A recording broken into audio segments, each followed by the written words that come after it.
दोस्तों नमस्कार, मैं राज कपूर। आप देख रहे हैं इंडिया खबर नाउ। और उत्तर प्रदेश विधानसभा चुनाव 2027 की तैयारियां अपने चरम पर है। समाजवादी पार्टी, बहुजन समाज पार्टी और भारतीय जनता पार्टी जैसी तमाम पार्टियां उत्तर प्रदेश के विधानसभा चुनाव 2027 की तैयारियों में लग गई।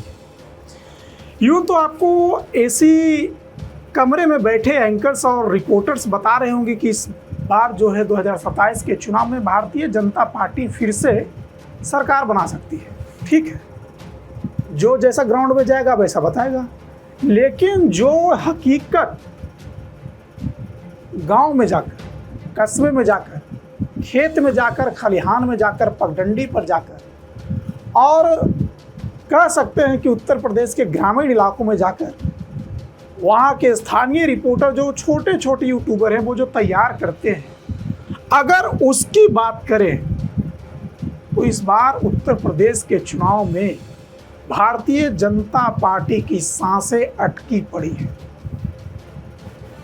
आप पश्चिम बंगाल का चुनावी विश्लेषण देख रहे होंगे, वहाँ लोग बता रहे हैं कि भारतीय जनता पार्टी और ममता बनर्जी की तृणमूल कांग्रेस में भयंकर, जिसको कहते हैं कांटे का टक्कर है। वहां टक्कर हो सकता है, क्योंकि पिछली बार जिस तरह से भारतीय जनता पार्टी ने चुनाव लड़ा था, इस बार उससे आगे बढ़कर तृणमूल कांग्रेस की सरकार को उखाड़कर सत्ता में आने के लिए भारतीय जनता पार्टी जी तोड़ कोशिश कर रही है। लेकिन उत्तर प्रदेश के हालात थोड़े अलग हैं। यहां क्या है कि योगी आदित्यनाथ की सरकार पिछले 9.5 सालों से, अब कोई व्यक्ति जब इतने दिन तक सत्ता में रहता है, चाहे कितना बड़ा नेता हो, एक फैक्टर जो होता है एंटी इनकम्बेंसी नाम का, वो तो होता ही होता।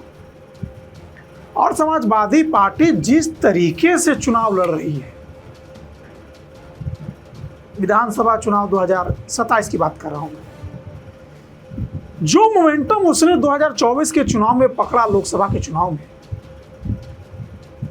जब तमाम टीवी चैनल पर बैठकर राजनीतिक विश्लेषक बता रहे थे कि 80 में 77, 80 में 78, 80 में 80 सीटें जिता रहे थे 24 के चुनाव में, और जब रिजल्ट आया तो 37 सपा और 6 कांग्रेस 43 और एक चंद्रशेखर आजाद निर्दलीय 44, और बीजेपी कितने पर सिमट गई?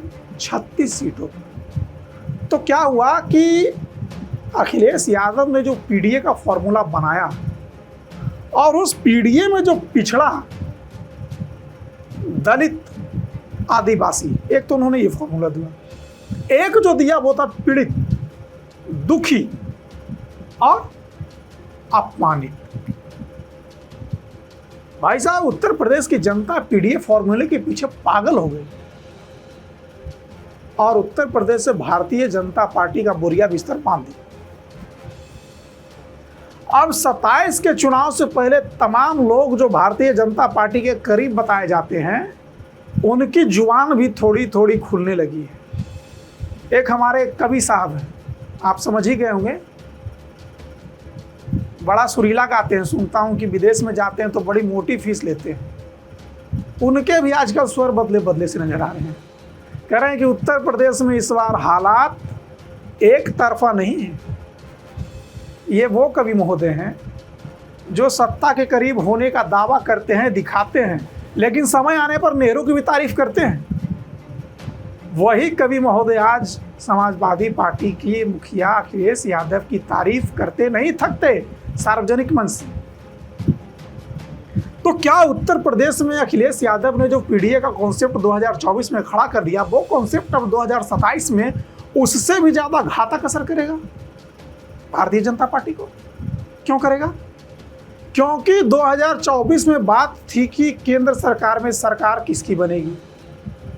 तो हो सकता है जिनको लगा हो कि समाजवादी पार्टी को तो जिता दो, लेकिन ये तो मुख्यमंत्री, प्रधानमंत्री बनेंगे नहीं। लेकिन यूपी के चुनाव में, 2027 के चुनाव में, तो ये तय है ना कि अगर भाजपा जीती तो भाजपा का मुख्यमंत्री, और सपा जीती तो सपा का मुख्यमंत्री। वैसे में अखिलेश यादव के साथ वो वोट बैंक भी जुड़ सकता है जो भारतीय जनता पार्टी से नाराज है लेकिन सपा का वोटर नहीं है, तो उनका वोटर जो है, उनका जो झुकाव है वो समाजवादी पार्टी की तरफ हो सकता है।